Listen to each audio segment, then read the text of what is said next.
So this is the entrance. This is a breakout room. Diretso tayo. Makikita niyo yung pader. So yan. I think this will be another session room. Conference room, individual conference. Okay. Then we have the, I think, country manager's room. Okay, room ni Manong. Conference room.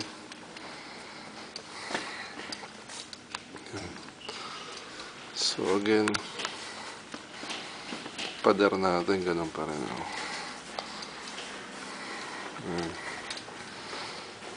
Another elevator. So either sa kabila or sa kabila ang entrance pwede. You have a space here for, I think this can be turned into stock room. Elevator. Okay, so aircon, stock room. Okay, unang pwesto ng this will be the offices. Okay, yan, itong linyadan to, yan yung iba't ibang team departments.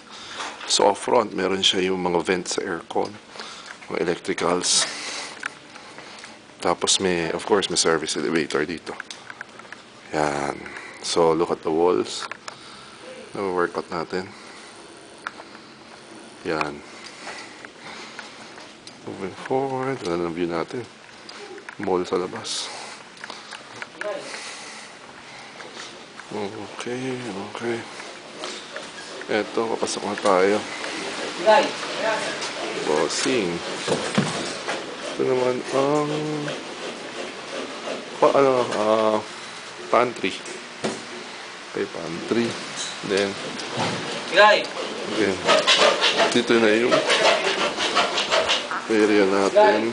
Hindi natin gagamitin yung yung receptionist area. Yan, sa likod meron. So when we start from here, this will have the Sinochem logo. This is papunta rito, papunta doon sa likod, saka dito. Kaya papunta dito, papunta doon sa likod. So dito yung meron mo waves na dito. This wall, yan, lalagyan natin ng images.